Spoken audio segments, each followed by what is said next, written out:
Good morning student आज हम शुरू करने जा रहे हैं क्लास 11 NCERT का second chapter units and measurements. Okay, so ये जो चैप्टर है बहुत ही इम्पॉर्टेंट चैप्टर है।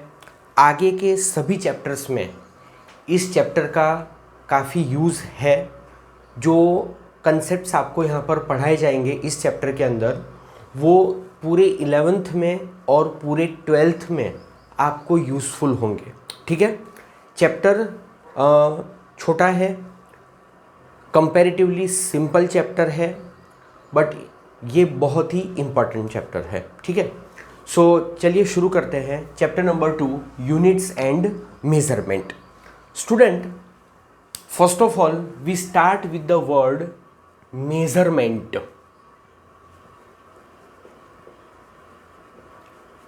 अगर मैं आपसे ये पूछूं कि व्हाट इज अ मेजरमेंट, तो आप लोग क्या रिप्लाई दोगे? Most of all you will say that कि measurement means to measure. Measurement means to measure. Measurement मतलब मेजर करना। ठीक है, सो एक कॉमन मैन के तरफ से, एक ले मैन के तरफ से ये आंसर बिल्कुल राइट है। ठीक है, but we are a science student, तो हमें मेजरमेंट की साइंटिफिक डेफिनेशन जाननी है कि what is the meaning of measurement in terms of science. Science में मेजरमेंट की एक्चुअल डेफिनेशन क्या है। So before I explain you कि मेजरमेंट होता क्या है, ठीक है, मैं आपको मेजरमेंट होता कैसे है वो मैं आपको समझाता हूँ। तो मेरे पास एक ऑब्जेक्ट है, ये मेरा मार्कर पेन, ठीक है, and I want to measure its length. तो कैसे मैं मेज़र करूँगा? तो आप देख सकते हो कि मेरे इस हाथ में ये एक इंस्ट्रूमेंट है जिसको कहते हैं स्केल। ठीक है, तो मेरे पास ये स्केल है और मुझे इस मार्कर की लेंथ मेज़र करनी है। तो मैं कैसे लेंथ मेज़र करूँगा? ये मार्कर का जो लेफ़्ट एंड है उसको मैं स्केल के ज़ीरो मार्किंग पर रखूँगा। ठीक है, इस तरह से I will put the left end of the marker on the zero marking of the scale and then I will see the position of right end of the pen marker on the scale. So it is at 13.8. So I can say that the length of this marker pen is 13.8 centimetre. So यहाँ पर मैंने इस marker pen की length का measurement किया with the help of this scale. ठीक है, तो ये एक एग्जाम्पल हुआ मेजरमेंट का कि मेजरमेंट कैसे किया जाता है। अब मैं आपको मेजरमेंट का एक और एग्जाम्पल देता हूँ, ठीक है, जो कि मैं आपको करके नहीं बता सकूँगा, बट आप उसको बहुत ही आसानी से समझ जाओगे। Measurement of mass. मास का मेजरमेंट कैसे होता है? तो स्टूडेंट, आप लोगों ने सब्जी वाले के यहाँ पर से कभी न कभी सब्जी खरीदी होगी। ठीक है, तो सपोज़ आप किसी सब्जी वाले के पास गए, ठीक है, और जिसके पास मास मेज़र करने के लिए सिंपल बैलेंस है। आजकल तो जो सब्जी वाले होते हैं उनके पास इलेक्ट्रॉनिक बैलेंस होता है कि एक पान होता है, आप उसके ऊपर ऑब्जेक्ट को रख दो तो वहाँ पर एक LED डिस्प्ले होती है जिसके ऊपर फिगर आ जाती है कि मास इज़ 1.5 kg। बट मैं उसकी बात नहीं कर रहा हूँ। मास मेज़र करने के लिए जो अभी भी बहुत सारे सब्जी वाले जो सिंपल बैलेंस, ठीक है, जिसको हिंदी में तराजू कहते हैं, तो बहुत सारे सब्जी वाले वो यूज़ करते हैं। तो मैं उस इंस्ट्रूमेंट की बात कर रहा हूँ।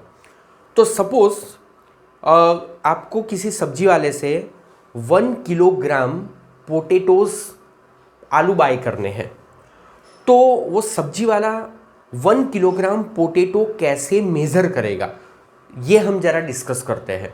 तो सब्जी वाला क्या करेगा, एक पान में जो सिंपल बैलेंस होता है, उसका जो एक पान है, उसका जो एक पलड़ा है, उसके अंदर दैट सब्जी वाला will put A object of 1 kilogram. उसके पास एक 1 किलोग्राम का एक ऑब्जेक्ट होगा, वो एक पान में उस ऑब्जेक्ट को रखेगा, ठीक है। एंड ऑन द अदर पान, जो दूसरा पलड़ा है, उसके अंदर वो 1 बाय 1 पोटैटोज रखेगा, 1 potato, second potato, third potato and so on. And that सब्जी वाला will keep on putting the potatoes, keep on adding the potatoes till both pan are balanced। जब तक दोनों पान बैलेंस नहीं होते तब तक वो 1 बाय 1 पोटैटो उसमें ऐड करते जाएगा। नाउ सपोज द पान आर बैलेंस, तो जब पान बैलेंस हो गए तो इसका मतलब क्या है, इसका मतलब ये है कि मास ऑफ दैट पोटैटो, ठीक है, is same as the mass of that object. उसने पहले ही एक पलड़े के अंदर, एक पान के अंदर उसने 1 किलोग्राम का ऑब्जेक्ट रख दिया था। तो जब दोनों पान बैलेंस हो गए तो उसका मतलब क्या निकलता है कि mass of that potato is same as the mass of that unknown object. Is that clear? तो स्टूडेंट, मैंने आपको 2 एग्जांपल दिए मेजरमेंट के। एक, लेंथ कैसे मेज़र होती है, मैंने आपको स्केल से लेंथ मेज़र करके समझाया। फिर मैंने आपको ये समझाया कि मास का मेज़रमेंट कैसे होता है। तो ये 2 एग्जांपल इनफ है मेज़रमेंट होता क्या है वो समझने के लिए। तो आप लोगों ने एक चीज़ नोट की स्टूडेंट्स, कि यहाँ पर मैंने लेंथ का मेज़रमेंट किया।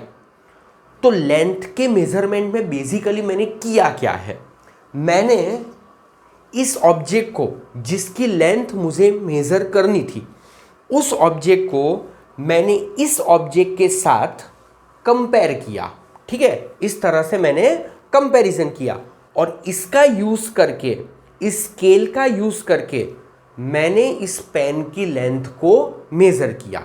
तो यहाँ पर बेसिकली मैंने क्या किया है, I have done a comparison, ठीक है। ये कंपैरिजन वर्ड जो है ये बहुत ही इंपॉर्टेंट वर्ड है मेज़रमेंट को समझने में। तो यहाँ पर बेसिकली मैंने क्या किया है, कंपैरिजन किया।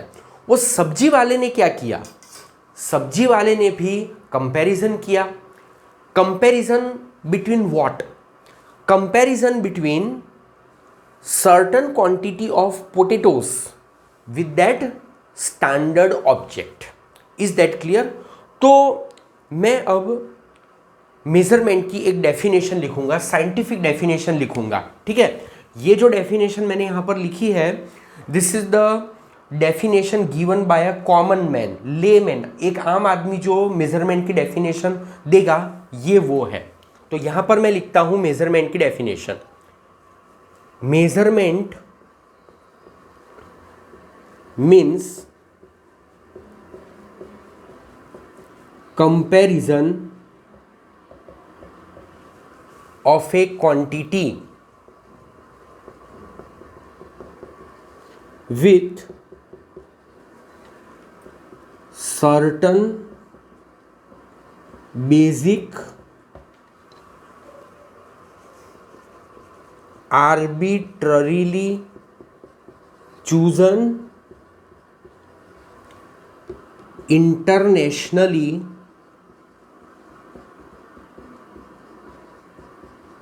accepted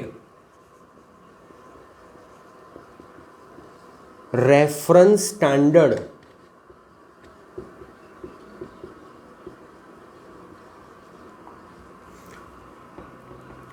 तो ये मेजरमेंट की साइंटिफिक डेफिनेशन है। इस डेफिनेशन के अंदर जो कीवर्ड्स है, एक है कंपैरिजन। तो आप एक बात याद रख लो कि जहां कहीं भी मेजरमेंट होता है वहां पर अल्टीमेटली क्या होता है, वहां पर अल्टीमेटली कंपैरिजन होता है। अगर आप और भी कोई मेजरमेंट का अगर आप एग्जांपल लोगे तो वहाँ पर भी कंपैरिजन होता है। जैसे टाइम का मेजरमेंट है, वहाँ पर भी कंपैरिजन होता है, comparison of A event with the standard object. मतलब स्टैंडर्ड ऑब्जेक्ट मतलब कौन सा, आपकी wrist watch. So comparison of A quantity, quantity मतलब जिसका मेजरमेंट करना है, जैसे मास का मेजरमेंट करना है, लेंथ का मेजरमेंट करना है, with certain basic arbitrarily chosen internationally accepted reference standard. ठीक है, तो जैसे ये मेरी स्केल है, ये स्केल क्या है, it is a basic arbitrarily chosen internationally accepted reference standard. ये एक बेसिक रेफरेंस स्टैंडर्ड है जिसको आर्बिट्ररीली चूज किया हुआ है, ठीक है, and it is internationally accepted. मतलब आप इंटरनेशनल लेवल पर अगर आप कहीं भी जाके, दुनिया के किसी भी देश में जाके अगर आप मेजरमेंट करने में इस स्केल का यूज़ करोगे तो कोई भी उस मेजरमेंट को डिनाई नहीं करेगा, कोई ये नहीं कहेगा कि ये मेजरमेंट रॉन्ग है। ठीक है, सो ये बात हुई मेजरमेंट की कि मेजरमेंट होता क्या है। ठीक है, अब यूनिट, यूनिट क्या होता है, यूनिट, तो यूनिट की जो डेफिनेशन है वो इसी से बनती है। ठीक है, यहां पर हमको सिर्फ एक वर्ड ऐड कर देना है तो यूनिट की डेफिनेशन बन जाएगी। तो यूनिट की डेफिनेशन मैं बोर्ड के ऊपर लिखूंगा नहीं, ठीक है, क्योंकि मोस्टली मैंने डेफिनेशन तो यूनिट की लिखी दी है, तो आप समझो यूनिट क्या होता है। सी सर्टन बेसिक, यहां से डेफिनेशन शुरू होती है सर्टन बेसिक से। Certain basic arbitrarily chosen internationally accepted reference standard is called unit. ठीक है, यूनिट के बारे में हम डिटेल में आगे बात करेंगे, बट अभी के लिए आप यूनिट की ये डेफिनेशन लिख सकते हो। ठीक है, बीच बीच में आप वीडियो को पॉज कर करके जो भी मैं आपको बोलता हूँ कि आप ये नोट कर लो, आप उसको नोट कर सकते हो। और स्टडी मटेरियल तो मैं आपको प्रोवाइड करने ही वाला हूँ, तो उसमें भी प्रिंटेड फॉर्म में सब कुछ होगा। ठीक है, तो यूनिट की डेफिनेशन आप उस तरह से लिख सकते हैं। ठीक है, तो ये तो मैंने आपको मेजरमेंट और यूनिट का एक मीनिंग मैंने आपको समझा दिया। ठीक है, now we talk about physical quantities, मतलब फिजिक्स की क्वांटिटीज। ठीक है, तो स्टूडेंट ये जो फिजिक्स है ये कोई आपने आज से पढ़ना शुरू नहीं किया है, 10th में भी पढ़ा है। 10th में साइंस पढ़ा था आपने, साइंस के अंदर फिजिक्स, केमिस्ट्री, बायोलॉजी सब कुछ था, साइंस था। ठीक है, अब हमने उसका बाइफर्केशन कर दिया है। तो फिजिकल क्वांटिटीज क्या होती है ये आपके लिए न्यू नहीं है, but you have already studied about the physical quantities. तो फिजिकल क्वांटिटीज होती क्या है, तो स्टूडेंट ये जो डेफिनेशन है, ये डेफिनेशन फिजिकल क्वांटिटीज की बुक में नहीं दी हुई है। ठीक है, तो मैं जो डेफिनेशन बोल रहा हूं आप सुन के उसको आप नोट कर सकते हैं। ठीक है, तो फिजिकल क्वांटिटी क्या होती है सुनो।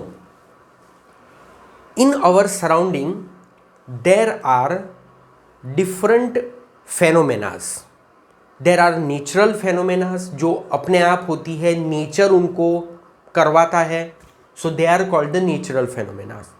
And some phenomenas are the man made phenomenas, मतलब जो ह्यूमन बीइंग जो करवाता है that is the man made phenomenas. जैसे कि बॉल को फेंकना, ये एक मैन मेड फेनोमेना है। ठीक है, और जो दूसरी है natural phenomena, that is governed by the laws of nature, जैसे कि sunrise, sunset, motion of earth around the sun etcetera. So if you want to describe the different phenomena in our surrounding, we require certain scientific thoughts, certain scientific concept, certain scientific ideas which are known as physical quantities। मैं यहाँ पर short में definition लिख देता हूँ। To describe different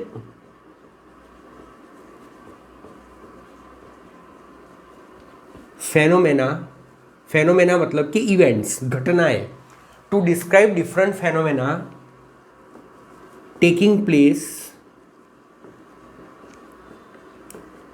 in our surrounding,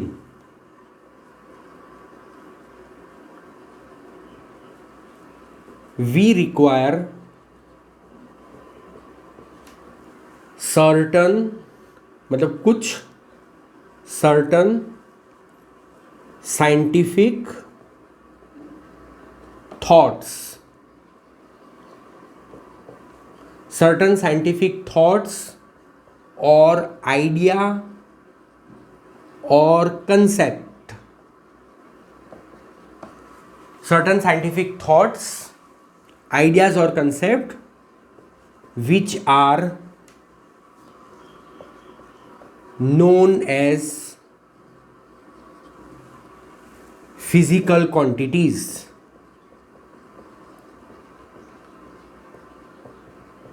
right तो I hope कि आपको ये फिजिकल क्वांटिटीज की डेफिनेशन समझ में आ गई होगी। ठीक है, अब दो टाइप की फिजिकल क्वांटिटीज होती है, टाइप्स ऑफ फिजिकल क्वांटिटीज।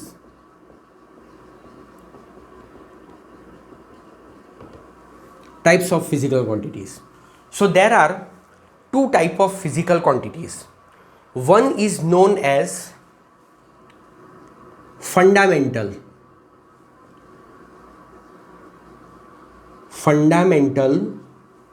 जिसको बेसिक या बेस भी कहा जाता है। फंडामेंटल क्वांटिटीज मतलब फंडामेंटल फिजिकल क्वांटिटीज। ठीक है, मैं शॉर्ट में लिख रहा हूं fundamental quantities, it is fundamental physical quantities. And the second one is known as derived quantities. So physics में दो टाइप की फिजिकल क्वांटिटीज होती है, एक होती है फंडामेंटल फिजिकल क्वांटिटीज और दूसरी होती है डिराइव्ड फिजिकल क्वांटिटीज। ठीक है, अब ये फंडामेंटल फिजिकल क्वांटिटीज क्या होती है हम जरा उसको समझते हैं। सो मैं इतना पोर्शन रब कर देता हूं।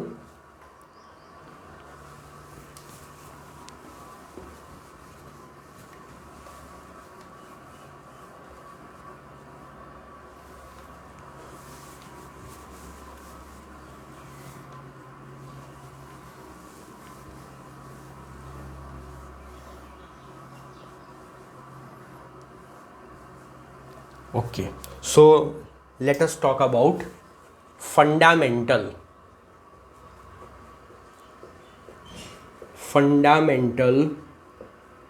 physical quantities.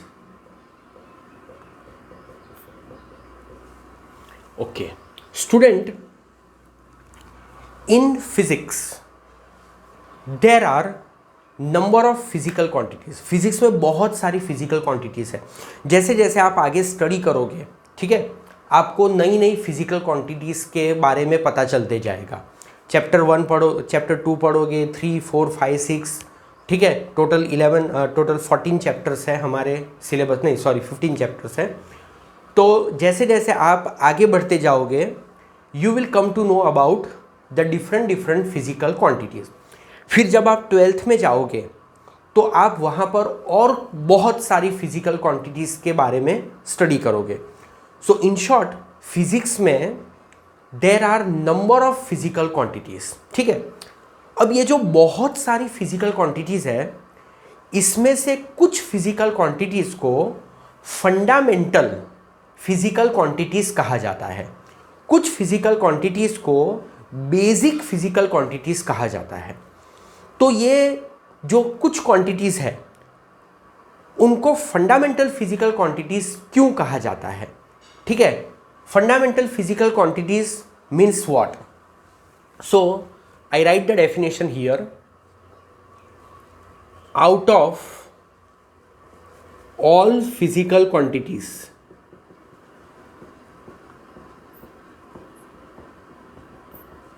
in nature.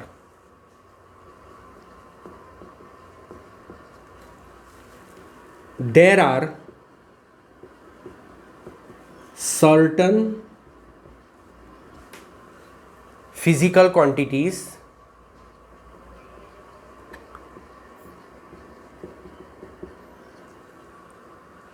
which form basis of remaining quantities.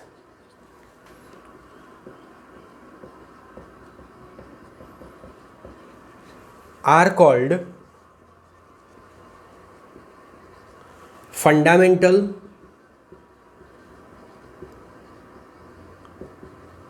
physical quantities, जिसको बेसिक फिजिकल क्वांटिटीज भी कहा जाता है।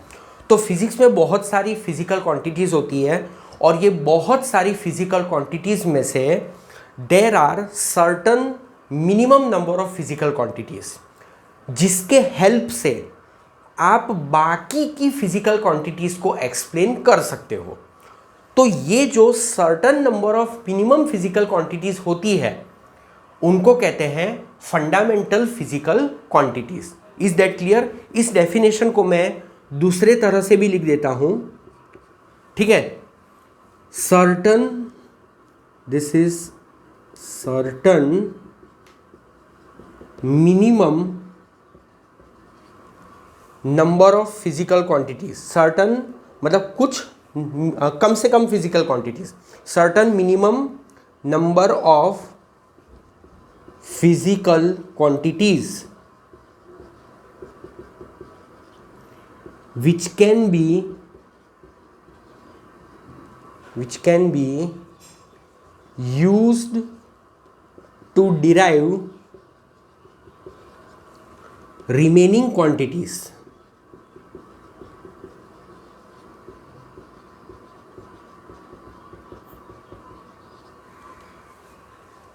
are called fundamental physical quantities. ठीक है, तो ये फंडामेंटल फिजिकल क्वांटिटीज की डेफिनेशन हमने समझ ली। अब इसी के ऊपर से हम समझेंगे फंडामेंटल यूनिट्स क्या होते हैं। फंडामेंटल यूनिट्स, ठीक है। फंडामेंटल क्वांटिटीज कौन कौन सी होती है, फंडामेंटल यूनिट्स कौन से होते हैं, वो बाद में बात करेंगे। सो यहां पर आपको सिंपली इतना ही लिखना है कि यूनिट्स ऑफ फंडामेंटल, यहां पे फंडामेंटल वर्ड बहुत फ्रीक्वेंटली यूज हो रहा है। So units of fundamental physical quantities are called fundamental units. ठीक है, ओके। अब इसके बाद नंबर टू है derived physical quantities.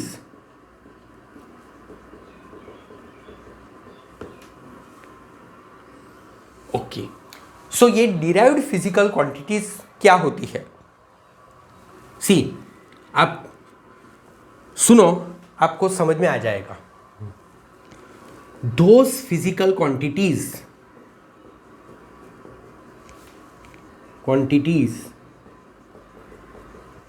which can be obtained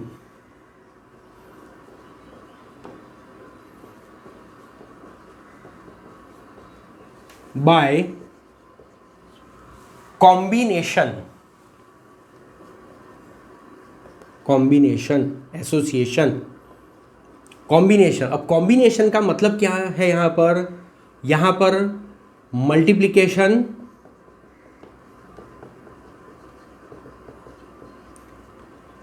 and division, not addition, not subtraction. multiplication and division, those physical quantities which can be obtained by combination of fundamental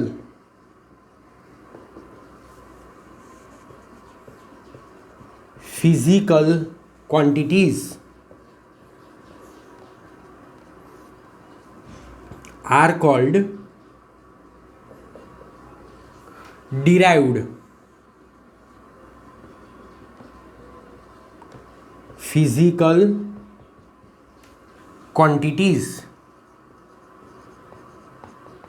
ठीक है, और derived unit क्या होते हैं तो वो भी आपको समझ में आ ही गया होगा। Derived units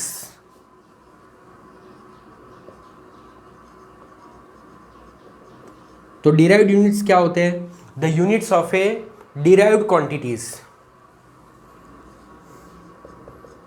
units of derived physical quantities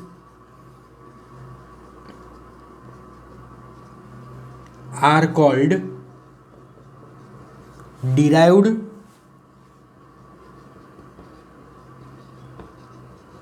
units। Student, वैसे तो हम लोग फंडामेंटल क्वांटिटीज़ के बारे में बाद में बात करने वाले हैं, बट थोड़ा सा मैं आपको आइडिया दे देता हूँ। जैसे कि मास है, वो एक फंडामेंटल क्वांटिटी है। फंडामेंटल क्वांटिटी मतलब वो क्वांटिटी जो किसी और क्वांटिटी के बेसिस पर एक्सप्लेन नहीं की जा सकती है। तो मास फंडामेंटल है, लेंथ फंडामेंटल है, टाइम फंडामेंटल है। ठीक है, तो मास का यूनिट किलोग्राम वो फंडामेंटल यूनिट हुआ, लेंथ का यूनिट मीटर तो वो फंडामेंटल यूनिट हुआ, टाइम का यूनिट सेकंड तो second is also a fundamental unit. ठीक है, तो mass, length and time are the fundamental basic physical quantities. उनके जो यूनिट है kilogram, metre, second, they are the fundamental units. Derived physical quantity मतलब वो फिजिकल क्वांटिटीज जो कि फंडामेंटल फिजिकल क्वांटिटी के कॉम्बिनेशन से मिलती है। और कॉम्बिनेशन मतलब एडिशन और सब्ट्रैक्शन नहीं, कॉम्बिनेशन मतलब स्ट्रिक्टली या तो मल्टीप्लिकेशन या तो डिवीजन। ठीक है, दोनों का मिक्सचर भी हो सकता है। मतलब डिराइव्ड फिजिकल क्वांटिटी आप मल्टीप्लिकेशन, डिवीजन दोनों साथ में करके भी ऑब्टेन कर सकते हो। ठीक है, तो जैसे कि मैं आपको एक एग्जांपल देता हूं कि स्पीड, तो स्पीड कैसी फिजिकल क्वांटिटी है? Speed is a derived physical quantity, क्योंकि स्पीड क्या होती है? Speed is distance divide by time. तो डिस्टेंस मतलब length, it is a fundamental quantity, time भी फंडामेंटल क्वांटिटी है। तो यहां पर डिस्टेंस और टाइम का कॉम्बिनेशन किया। कैसा कॉम्बिनेशन? डिवीजन। तो डिस्टेंस बाय टाइम, तो distance by time is a speed. तो speed is a derived physical quantity. Speed का यूनिट होगा मीटर पर सेकंड, या तो किलोमीटर पर आवर, या तो सेंटीमीटर पर सेकंड। तो ये सब क्या है? ये सब डिराइव्ड यूनिट है। ठीक है, तो बिल्कुल उसी तरह से एरिया, तो एरिया क्या होता है? Length multiply by breadth. तो यहां पर मल्टीप्लिकेशन हुआ, लेंथ और ब्रेड्थ का मल्टीप्लिकेशन। तो उस तरह से जो एरिया है वो भी एक डिराइव्ड फिजिकल क्वांटिटीज है। हम इसकी बात बहुत ज़्यादा डिटेल में आगे करने वाले हैं, तो यहाँ पर मैं उसको लिखना जरूरी नहीं समझता हूँ। आप लोग इतना अभी नोट कर लो। ओके, यहाँ पर हमको एक टर्म समझना है, that is called system of units. तो सिस्टम ऑफ यूनिट क्या होता है? A complete set of fundamental and derived quantities